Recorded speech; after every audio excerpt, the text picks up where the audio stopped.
Thank you all for being here. My name is Bob Rocha. I am the Associate Curator of Science and Research down at the New Bedford Whaling Museum. I'm also part of the New Bedford Science Café Advisory Committee, along with Ian Parson, who's hiding over there. I know Grant O'Reilly and Pat Doughton are here. Thank you to the last round.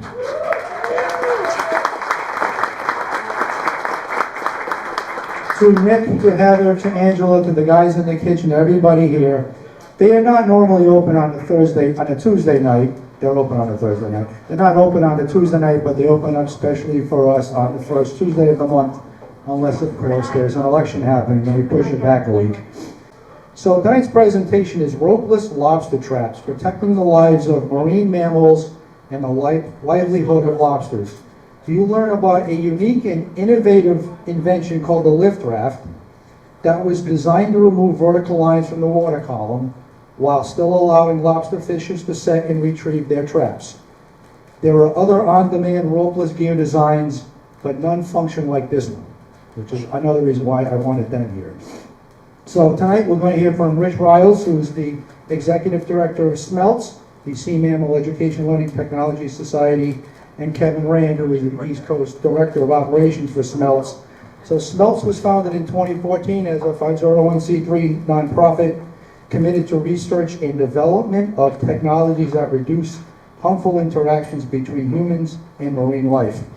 Now, I can attest to their community-focused approach and their ability to listen and work to build consensus. This work happens in cooperation with fishermen. I've seen their presentations at Ropeless Consortium and North Atlantic Right Whale Consortium conferences, and I've watched them interact with the public of all ages, including down the hill at the museum at last year's Massachusetts Right Whale Day, which is going to happen again this year on April 24th. It is now a state-recognized day, Massachusetts Right Whale Day, on April 24th. And with that, I'm going to give the microphone to Rich Riels and Kevin Rand. Thank you very much, Don. I want to thank everybody for coming out tonight on this cold winter New England evening. I do want to start this off by taking a moment of silence for the Lily Jean, a tragedy that has just occurred off a very amazing fishing port, the oldest port in our country for fishing, and I want to give a moment to that captain and his crew and that NOAA observer, and just please take a minute with me.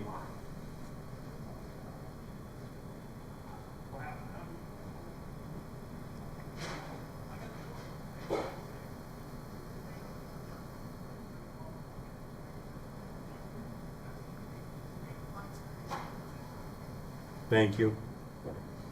So my name is Richard Riels. I am the founder and executive director of, we call ourselves SMELTS. It's a much easier name than our long title. And for years, I was a trained engineer, and for years I was very much involved with stranding networks, disentanglement, and I started studying what was plaguing whales in modern society. Now, we all know that we hunted whales, just like we basically try to fish or capture lobster or crab.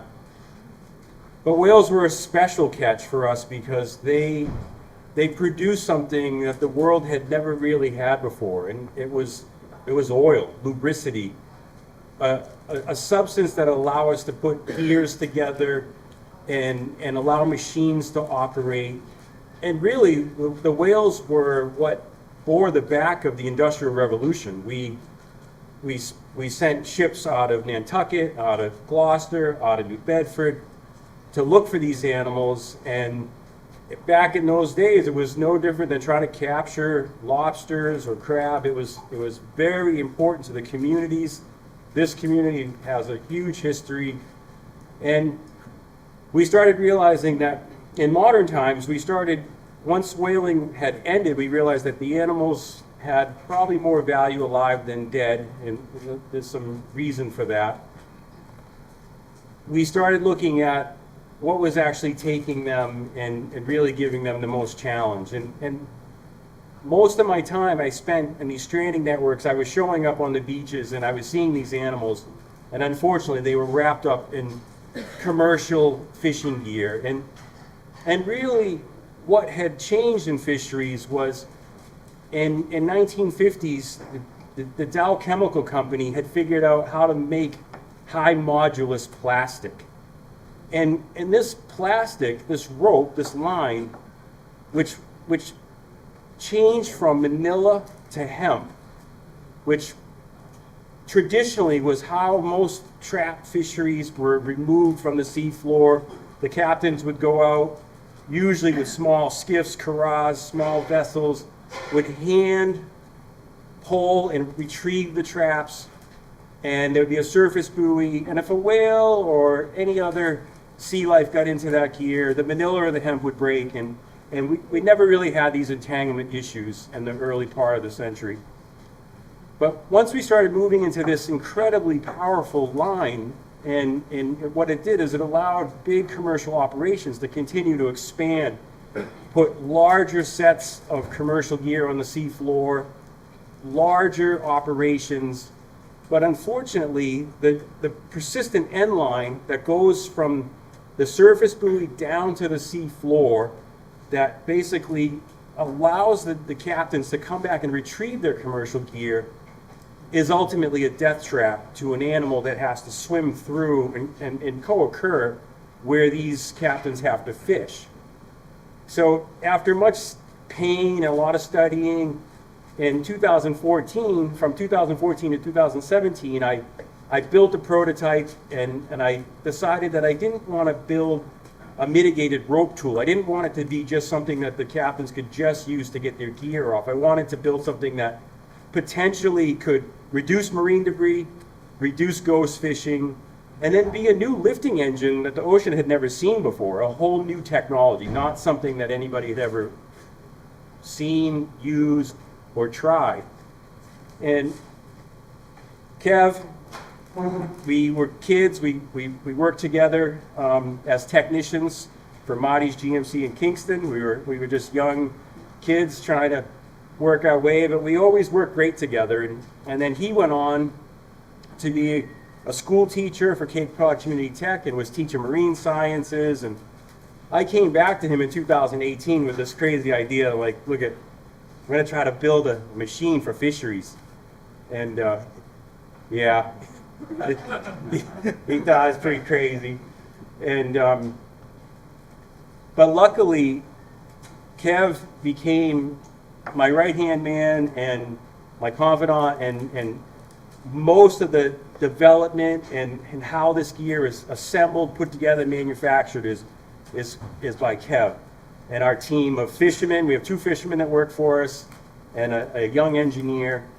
And what we've invented is a pneumatic lifting engine, a completely brand new way of removing the persistent end line and buoy. And what we do is we remove that end line and buoy, and we sink this on the sea floor, and the string of traps are connected just to the bridle. So this is truly a ropeless piece of technology. There is no other line added to it. And it's very powerful. It's, you know, we use Archimedes' principle. It's using variable buoyancy. We have scuba tanks. It has an acoustic module, a speaker, and then this lift bag.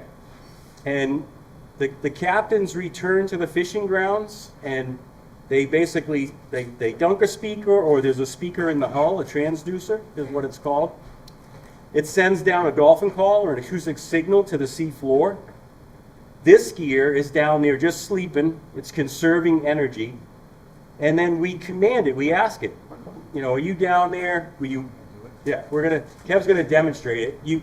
We basically go down, we ask it, you know, wake up, and it sends a unique signal that only the captain is gonna be able to perform, because each one of these devices is just like their permit. It's encrypted to them. The special number, the special code, and it has their permit connection to it. So somebody else can't come out and send down a mimicking signal or a sound. It's very protected for them. And then what we do is we wake it up. We tell it to wake up. And then we can ask it to do a few different commands. Something that the captains really love is, what's the temperature down there? And a day like today, it's really amazing to find out what the temperature is, because how most lobster crustacean fishermen actually manage their sets and where they move their gear is based off the temperature on the sea floor. So these devices have pressure transducers in them. We can give them exact depth that the gear is set at and the temperature. And then the device itself, we can ask, did it land flat? Did it land on the sea floor, on its feet? Or did it land upside down or on its side?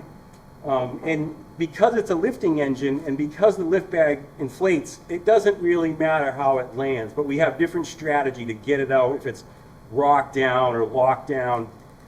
And then the last thing we can ask it for is its status. We say, you know, are you good? Do you have good voltage down there? Are you sitting in a good position? And then the last thing we do is we trigger it. And when we trigger this lift bag has an incredible amount of force. And basically, we bring the gear right up.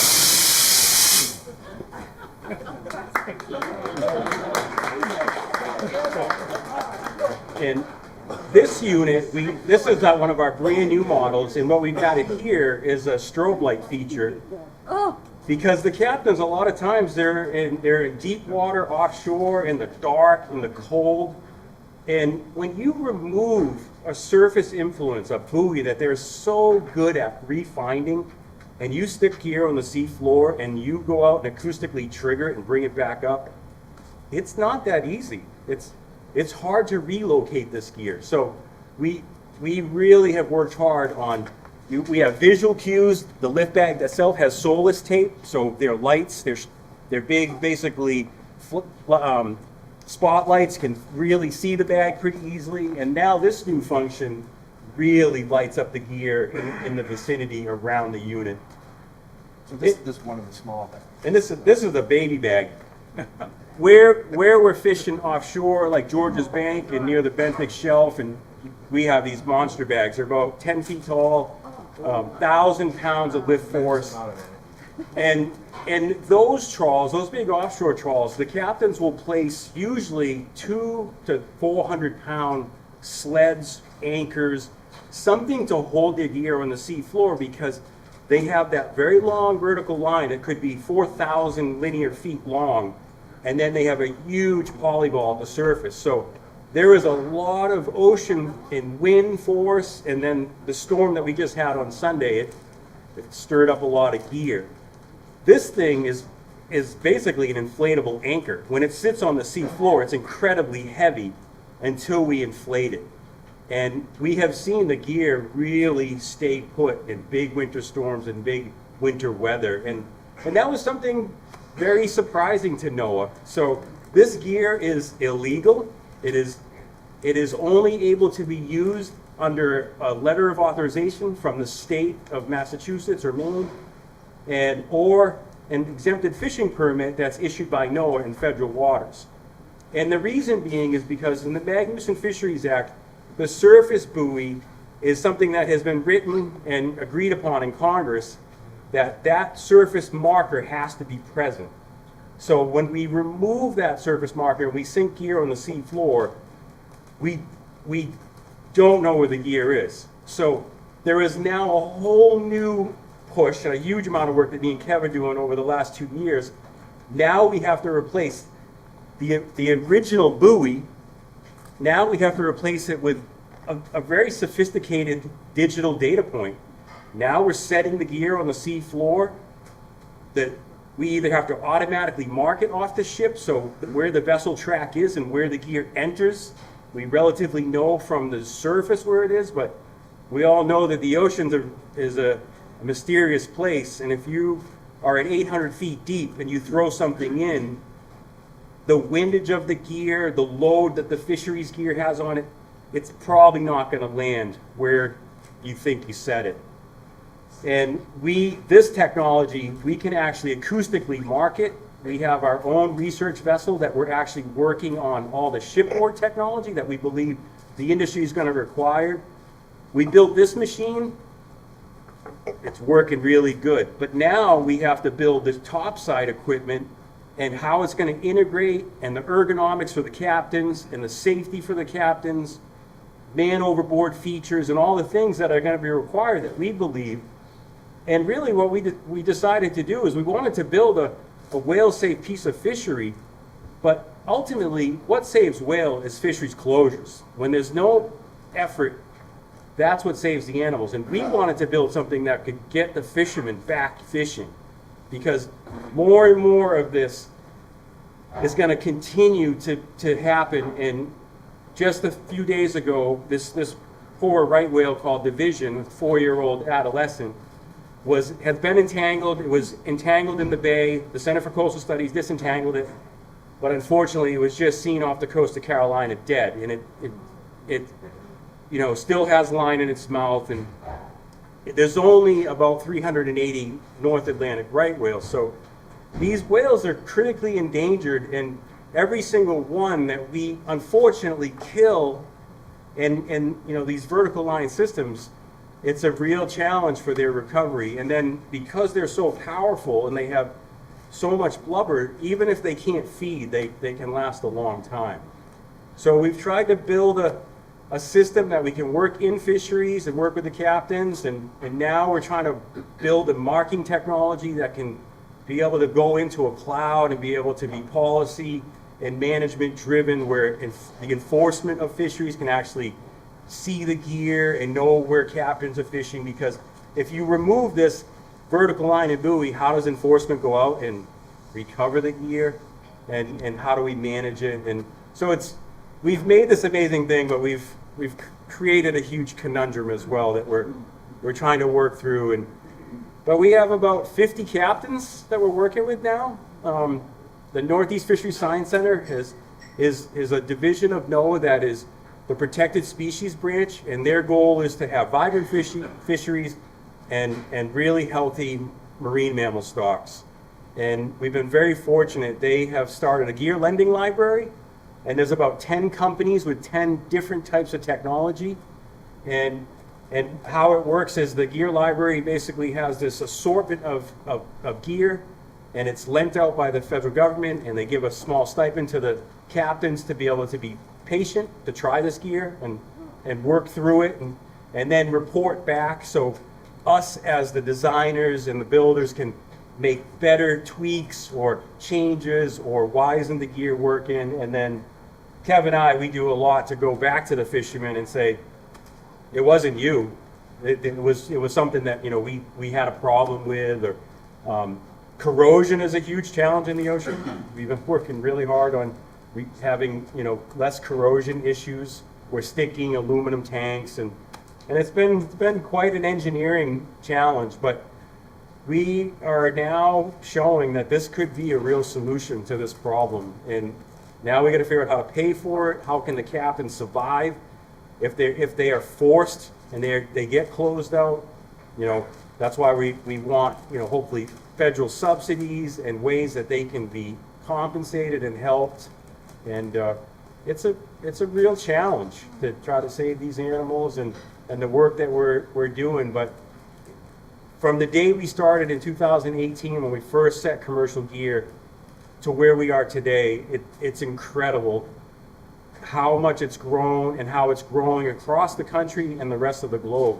And that there are fisheries management that's realizing that we probably got to stop killing whales at these numbers, because they are super important for the vibrant part of the ocean, because they are the nutrient mixers in the whale pumps. So every animal that we can save is another potential for producing more fish and more lobster, because they have so much to do with basically the food that's in the ocean.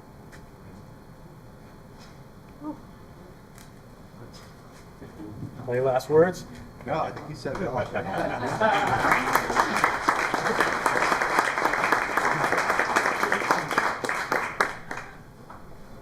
So he was asking, how do we repackage the gear? If it doesn't settle correctly on the seafloor, what do we do for that, or does that matter? And then do we have a patent on the invention? We definitely have a patent on the invention. We were the first one to present this lifting engine concept. It took 5 years for the patent office to come back to me and say, wow, there really is no prior art. That's when I realized that we did invent a new machine, because I did go through the whole process, and I did look at thousands of things that maybe I thought would be something similar, and then when I spoke to the Navy, and they didn't have it, and I was like, so, well, if the U.S. Navy doesn't have it, then all the other navies don't have it. And Woods Hole Oceanographic Institution, they were some of our first supporters, because they had been working on this for a long time. And I presented at the 2017 Marine Mammalogy Conference, and Michael Moore, who's might be known by some people here, he's quite a famous right whale character. And he came to me and he asked, he's like, do you have proof that, did you really come up with something? And I did, and he flew to my house a week later, and he gave us he donated a $70,000 check, and we were able to build the first prototype, and Woods Hole gave us the first acoustic modem that they had basically produced for this problem. And that's what got us started. And then when the gear lands, again, the other technology gear, it's super important that it lands on its feet, because most of them have a door or some kind of release mechanism at the top. And what it's doing is there's Norwegian floats, there's hard floats here that are being held down, and the door will pop off and it will flake out. This is filled with line, and line will come out and flake out. So if it lands upside down, you've trapped that door. Where the lifting engine, we've actually had it upside down, it doesn't care. We have a few different strategies on how much air we release out of the system into the valve to the bag, but in the end, it doesn't change how it operates. Can it detect if the trap has been sprung or if you have a catch in there? Again, this is not fishing. This is only connected to the lobster gear, but those are conversations that we're having, because we can put cameras in here, and we can actually send small bits of picture and video from the seafloor. But again, we're trying to solve this problem, but we have been doing that kind of stuff where we're showing that if you're going to use a powerful tool in the seafloor, could it be more valuable than just a mitigated rope tool? Can you do other things with it? And that's something that the Lift Raft can do. It's a very unique tool. We have a few units that we've packaged hydrophones in them, so they're actually listening for anthropogenic sounds and whales. And then they come back and we take those hydrophone arrays out, and then we hand them off to the acousticians, and they learn all kinds of stuff. They're like, wow, there's all kinds of noises down there that you guys are learning. And again, being in right whale country, when you set this stuff out with right whales, the moms talk to the babies quite a bit. So when you go out in the bay this time of year, all the moms are showing up right now because they come in to feed. The moms have been fasting, right? They've given birth off the coast of Georgia, North Florida, and they finally make it back to Massachusetts. And they're starving, they're hungry, and they're producing milk. The babies are feeding, and so Massachusetts has become an incredible sanctuary for these animals, and that's why Massachusetts has the largest fisheries closure in our country and pretty much the world. And so this is why this is the epicenter for us. We want to get it right here. We want to get the right whales and the sei whales and the fin whales and the humpbacks. We want to try to take care of them here, and then this model of what we've done here is trying to expand out. So she was asking how much load can this basically put on the fisheries gear, and this 185-pound bag would lift more than you could ever imagine. Like, it's incredible how powerful it is. So a 10th, and I guess the best way that I try to describe it to people to understand the power of it, most of us have been near a marina or a dock where we've seen a vessel sink and how they get that thing off the bottom. They put usually 4 10,000-pound bags on each side of it and bring it up. And we put a 1,000-pound bag, and all we're trying to do is get that vertical line that used to be in the water column that might now be laying on the sea floor. We're trying to get that up, and then if they're in super deep water, there's a good chance we'll be hanging 2 or 3 traps up into the water column, and then they'll haul that up. But it's incredibly powerful. We could lift the whole entire trawl if we set This a is few of just these. a tiny unit. This is one of the smallest ones we've made. We don't like to. This is very scalable, and this is a 26 cubic foot of air with a 185 pound bag. Our largest one is 260 pounds, and it has a 1,000 pound bag. So, you know, it's really, this would work pretty good up to a couple 100 feet of water, and you might get 5 recoveries out of it before you have to fill the tanks. The large ones can go to 250 fathoms with a 1,000 pound bag, and they'll get about 5 recoveries. So they have much bigger tanks. They have 234 cubic feet of air. So it's really, you know, scalable to different fisheries, from inshore to mid and offshore. I think we have like 7 different sizes. So it's very varied depending on what, you know, where they're fishing, what type of bottom, what type of gear they're fishing. And it's all due to listening to the fishermen, and their input is, you know, extremely valuable. Like, they're like MacGyvers out there trying to overcome all these challenges. So to get this stuff in their hands and have them work with it and then give us their input has been key in, you know, making it, improving it to the point where it's working well for them. Try to inconvenience them as least as possible. Geez, I don't know. So the warming of the water, is it viable to go fishing this time of year? And the answer is yes. There are boats leaving out of New Bedford on a regular basis, and they move out deeper and deeper this time of year. The lobsters move, you know, closer to the continental shelf, so they have to go out into more extreme conditions to harvest the lobsters. So it's been one of our biggest challenges, getting the gear to work out.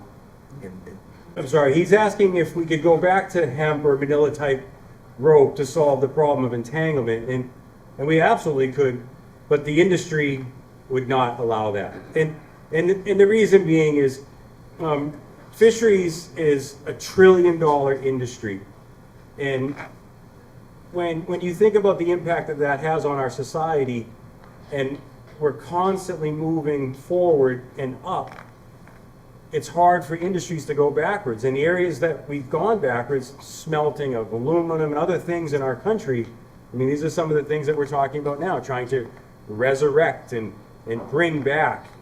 But when it's lost, it's super hard to get it back.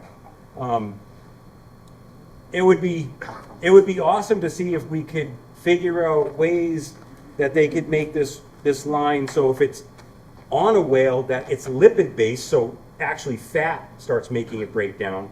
So still very high modulus and super strong, but when it actually comes in contact with fats, it actually breaks down. They have breakaways. And They put weak contrivances in the end lines. Question in the way. I don't know, who should I? So they do have breakaways and weak links, but it's kind of dangerous because they break at 1,700 pounds. So, you know, it's kind of a balancing act to pull the gear up without breaking the link and losing the end of the trawl. So that was kind of one of the first things that was done. You know, they still are required in many of the fisheries. This sort of, you know, eliminates that need because there is no end line, essentially. That's a great question. How would other vessels know where this gear is set on the seafloor? And that is one of the biggest challenges, is now that you've removed this buoy from the surface, you have to replace it with a virtual mark on the chart. So when this gear goes into the ocean, we have a geospatial location. Where it lands on the seafloor could be quite different. So we have to basically talk to it until it comes to rest. And it gets pretty complex, but there's a directional acoustic tracker in the boat that can speak to the gear, and it knows the range and the bearing and the depth of the water. And it's a mathematical calculation to determine where it is in relation to the vessel. And then that little API file gets sent up through the Starlink into a cloud-based server that populates it on a chart and shares it back with anybody that has the technology. You know, some of the fishermen who have used this have realized there's an additional benefit, and that is that it doesn't move. Because if you think about, you know, a couple thousand feet of end line, in the water column with some biofouling on it and a big high flyer jumping up and down in the waves. You can't get out there for 5 days and there's a storm. You know, basically you can just yank on it and move the gear, you know, an inch at a time, and it can move miles away. And then they have to go searching for it with traditional gear. So how will this solve that? This doesn't really move because there's nothing yanking on it. And, you know, Rich mentioned that they put these heavy sleds on the ends of the trawls to anchor it and keep it from moving to counteract that surface influence of the high flyers. And, you know, we basically, the offshore units are very heavy. So they not only don't have to contend with the surface influence, but they are heavy like a mooring on the ends of the trawls. So she's asking about basically, you know, what's happening in the blue economy space, and we've discovered in the last 50 years that we've made some messes, and we're trying as a society to use technology to clean some of this stuff up, and it is being worked on. There are people working, the material scientists, and there's some experts that are working on other strategies to try to get this gear off the animal. There's another thought of tagging the animals, right? If we knew where all the whales were, we could reduce co-occurrence, because fisheries managers could say, look, the 3/4 of the population is where you're going to go set your gear tomorrow. Please don't go set your gear there. Or if you want to set your gear, please use on-demand gear. Go out there and drop your end lines, no surface buoys, you know, buck up and have the apps that allow draggers and trawlers and other technology that are going to move through the fishery. And it's really this beginning of collaboration. You know, we're the only nonprofit in this space, and I came at it for we wanted to work on solving these problems. We did not want to come at it trying to sell widgets to the fisheries. And I knew that the best chance we would ever get of building new technology and really moving fisheries, which is relatively antiquated and very traditional, into the 21st century, is we have to work together. We have to collaborate. We have to work with scientists, biologists, all these other groups that can build technologies outside of this lifting engine that potentially could help save these animals. This is our design and this is our idea. This is definitely a piece of blue economy. I get a lot of interest from that sector about it, because this is something that is very unique to the ocean. This thing can lift all kinds of things, not just fishing gear. This can do archaeology, this can do recovery, this can do salvage, military, it can do many, many things. But we set out to try to solve this fisheries challenge. Closures are coming. More and more fisheries are coming under more pressure because of the negative interactions they're having with marine life. And because of today, with modern social media and many, many cameras around, things that most of the public didn't witness or see before are now all over the place. So she's asking how much lobster entanglement is in this space. All trap pot fisheries have entangled whales. And really, I think that's the best way to answer it.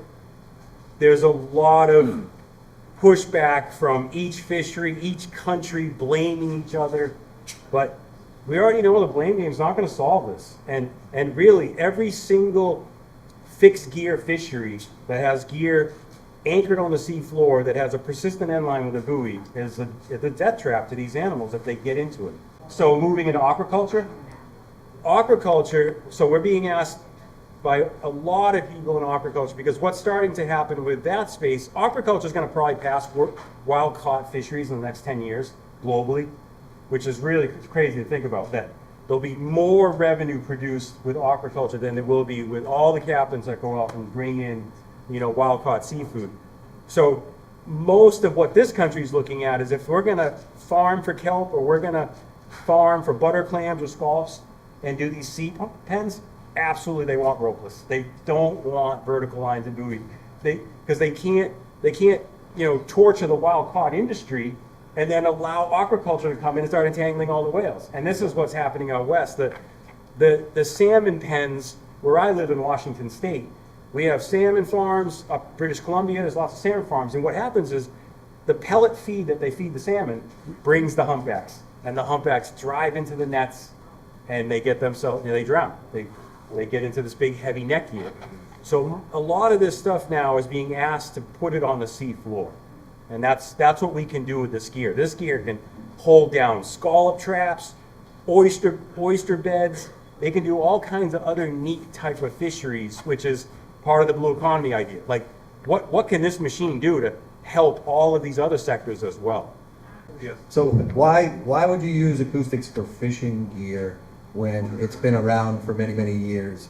And I guess the best way to answer that would be, it wasn't used for fishing. It was developed for the oil and gas industry and militaries and scientific purposes. So, what we have is some very expensive technology that we've adapted to solve this problem of entanglement of whales and fisheries being closed down. So, in this process, we're trying to, these were never produced in mass numbers to get the price down. They're sort of boutique acoustic modems, and hopefully someday they'll be produced in numbers that will bring it down and make it more economical for fisheries. The maintenance of this machine right here, yes, it's another machine on the vessel. The fishing vessels have many different mechanical and electrical systems that have to be maintained regularly to keep the boat seaworthy and keep everyone safe. This is adding to that, and it does have a battery. It's rechargeable. You can monitor the batteries acoustically, so before you bring it up the state of the battery charge. We have units that will last for 8 months without charging. Some of the units with more features will go 3 or 4 months. And it's a matter of monitoring the battery voltage, and just like anything, charge it up when your cell phone is telling you it's low. They're pretty good. They're pretty good at conserving their energy. Yeah. How do other fishermen not know where you're fishing? It's kind of secret, right? Well, the app there's a few different cloud-based apps that keep track of this gear for the fisheries, and fishermen is not able to see anyone else's gear unless they're within a 5-mile radius. So as they're moving across the ocean, their little 5-mile bubble is moving with them, and they can see what's around them, what they need to see, but they can't see it beyond that. Regulation, enforcement can see all the gear. A fisherman can see their own gear no matter where it is from their app. So it's protected so that they don't see a high concentration of gear over there and go fish next to them. So that has been built into it. It's very important to the fishermen, their secrecy of their good spots. If you're pushed out of an area because it's closed due to whale migrations, what it does is it causes a higher density of gear outside of the closure. So it creates another problem, and there's some territorial things going on. But this gear is intended for a fisherman who is closed out of their particular grounds where they like to fish due to a whale migration or a particular closure. It allows them to get back in there and fish. You could play a trick, and you could put one end of it in the closure and put the buoy on the other end. Right.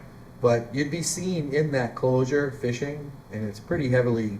These whales get a lot of attention when they're around, particularly the right whales. The black sea bass fishery is a smaller fishery where all the fishermen get along, and they take their gear out and they set it, and they bring it home at the end of the day. They set it, let the tide change, they haul it back. I forget how many fishermen were actually involved in that. So yeah, they are allowed to use it. It's not as deep. It's not as a challenging fishery, and it's worked out really well for them. They were closed out for many years, and now they're back having a vibrant fishery. So it's less complex than what you would see here in New Bedford, Massachusetts. Asking, can we scale up fisheries technology, traps, pots? Can they be larger? And they have grown in size, and how king crab used to be fished in Alaska and how it's fished now is very different. They used to use much smaller gear, And now they use traps that weigh almost 1,000 pounds. And they're massive pieces of equipment and require over a 100-foot ship with serious hydraulics and drop tables and very sophisticated operation. But the green crab issue has become a huge problem around the globe. And green crabs are from basically Asian waters, and they're very invasive. And they're moving into New England. They're in Maine now. They're pretty much everywhere. And I worked with a biologist in Washington State, and we came up with an idea of building exactly what you said, a hotel, where you could put 6 or 7 bait systems. So there's not 4 or 5 animals competing for just that bait bag. Now you have food, and this thing will be basically overrun with animals. Because the way crustaceans are is the larger, mainly females, will basically, they'll potentially kill the other animals that are coming around the gear or scare them off. Get away, this is mine. So what you're saying exactly is just starting to be thought about, and most vessels just can't handle big, heavy gear. It requires snow crab type equipment because you're hauling, and then you have a lifting davit, so you can actually haul it from the seafloor and then lift it back onto the ship. Not many operations run that way. But with this technology, we could actually get it off the bottom, but you still need some kind of davit or A-frame or some kind of device to get it back on the ship. But that's a great question, and I think that, the question of blue economy and these other ideas of evolving fisheries and other trap designs, and I think there's going to be a lot of movement in that. And if you think it's a challenge to get a fisherman to change the way they retrieve their gear from the seafloor, try to tell them how to change the way they fish on the seafloor. It's one thing at a time, I guess. But yeah, it has a lot to do with the vessel. The challenge of getting the councils to agree with changing the law governing, how you mark your gear. And they are very resistant to the change, and it's like they don't want to give us an inch because then we'll probably take a mile, kind of thing, I guess is, and they want to delay it. This gets very political, and I'm not really a good politician. So typically, ideally, how if you lost communications, like the battery died, right, or the air tanks leaked, Right. You'd have a unit that wouldn't come up to the surface. The idea is that, in extreme offshore fisheries where the economics work better, higher catches, bigger operations, you'd have one on either end of the trawl. So you have some redundancy. They also like to haul from either end of the trawl based on the current, the tide, and different factors. Their last resort is to grapple the gear, which they do a lot anyways when the conditions allow it. If they lose their buoys, their end lines to shipping or storms, they're pretty amazing at dragging a hook around and getting that trawl back. They will typically set in the same direction, and they come across it. And it's not ideal, but they are able to retrieve their gear pretty successfully that way. How do you recharge it once it stops performing the way it should? Whether it's the battery or the air tanks getting low. These air tanks start out at 3,000 to 3,500 PSI. And if it's an inshore operation, they would typically swap the tanks out. They're smaller. They bring full tanks with them. They can monitor the gauge each time they haul it back. They know how many hauls they've got off of that particular unit, and they'll just swap the tanks out. When you get into big offshore vessels, the tanks are much larger, the units are much heavier. We actually put a compressor on the vessel, and they have full tanks always ready to swap out. And now we're developing a quick connect fitting that you just plug the compressor onto it. When you haul the first unit comes on board, it fills it back up, and you set it back out. The battery charging, what we've done, inshore guys, they'll charge it on the boat. It only takes maybe 10, 15 minutes to bump it up, as long as you don't let it get too low. Offshore, they will have an extra, what we call the acoustic module, and it'll be charged up, ready to go, and they just swap it out. So similar to the tanks.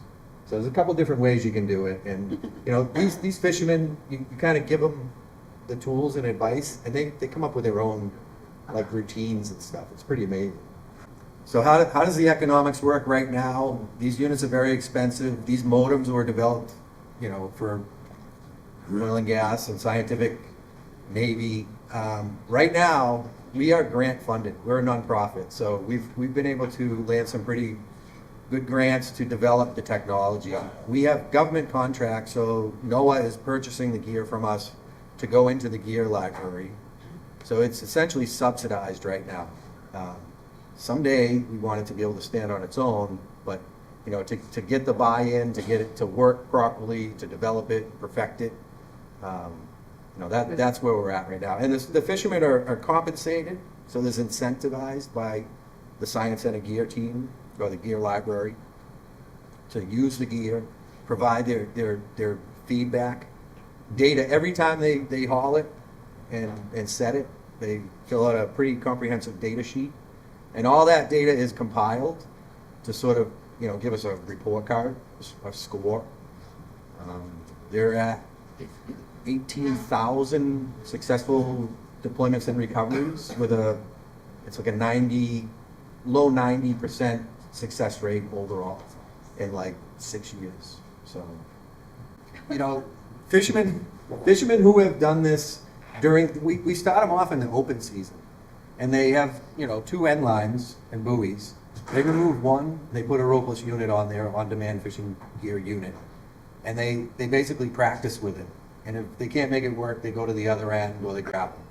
And fishermen who have proven to be pretty effective at doing it with this technology, and they get used to it, it's a pretty steep learning curve. It's quite different from just grabbing a buoy and a rope. They are eligible to fish in the closure when everybody else has to bring their gear home. So their incentive then is they don't get paid a stipend to use the gear anymore, but they're provided the gear and they get to go fish when nobody else can, and the price goes up. So as an example, there are fishermen out of, you know, the North Shore fishing in the closed area with the right whales out of Situate, Marshfield, Cohasset, that last year they were getting $15 a pound instead of $5. So, you know, it's worth their while. They have to pick their days. The winters are tougher, but the lobsters are there, and they're being sold for a premium price. So it's, you know, it's just sort of proving to them that this is possible. Yeah, I want to mention something about the economics that you asked about. There's a few things that we haven't discussed, that we're just beginning to discuss with the economists, because we're building this machine the last 20-25 years. So no different than purchasing your house. Most people don't pay cash for their house. They get a mortgage, they make payments. As their mortgage matures, their value increases. This machine, if the captains own it in 3 years, for the next 20, this thing's going to print them money. A very small service rate for them to actually be able to access a closure, which Kevin, you know, is presenting at $15 a pound to a captain. You know, even if they're only bringing in 1,000 pounds for that closure, that's to those families and the kids in school and all the things that, you know, a fisherman need. There's a lot of value there. And then another thing that's not discussed, and I've asked the councils for these numbers for 3 years now, can you give me the industry value of how much vertical line and buoy is being lost in the ocean? How many times are these captains rebuying this? And I've been with captains and have bought 100,000 feet of linear line, and when I saw the $18,000 bill, I realized, well, this is expensive too. And every buoy, and lots of buoys are lost seasonally. They end up on the beaches everywhere. We all see it. So when it's not apples to apples, but when you break it down, that's why we build a piece of gear that we're trying to prove will last the life of their operation. And that's important for us, and that's important for us to work in the industries. There's a lot of other technologies that I don't believe will survive. They're not built the way we build our gear, where it has a monocoque structure. It's built like a race car. All the components that are in here are being captured and protected. you know, she asked how we fill it. This is scuba gear. We have actually taken something that humans wear on their back, that the industry has allowed, and, you know, basically, okay, you want to put a high pressure bottle on your back and go swim around like a fish? We realize that that would be pretty adequate for fishery, especially if we protect it and make it really bomber. So the economic decision, there's a lot more work there, but as we have gear that we built 7 years ago that's still fishable. So we're proving that this gear, if you take care of it, you have a small maintenance fee. It's no different than don't put alcohol gas in your lawnmower. You know, think about those simple little tasks and take care of this gear. Charge up the battery once in a while, puts fresh air in it, a couple O-rings.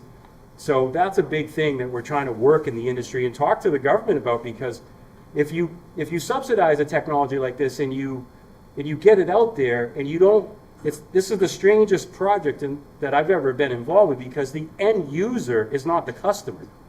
So we're losing a lot of opportunity to train the fishery on how you'd actually move this technology forward. We have a degree of it, but most of it is kind of bypassed through the federal project and the program, and the captains have to report directly to the feds and not to us.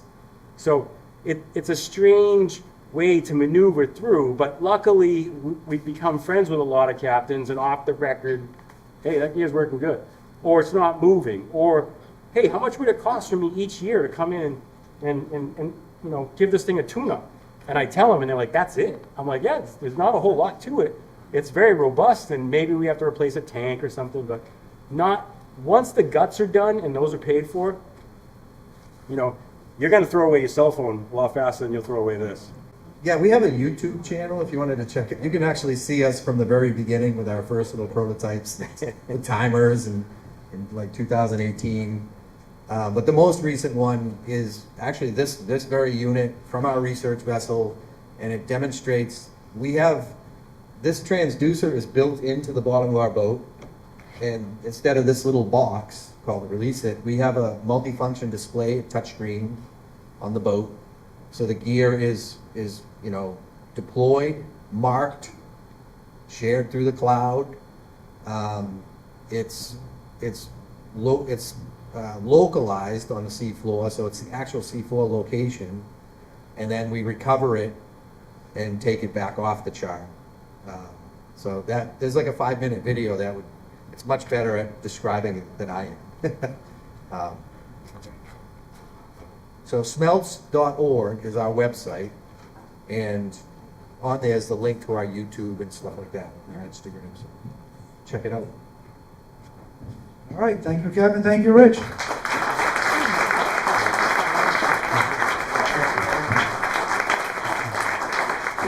Thank you all for being here, for your participation, for your questions.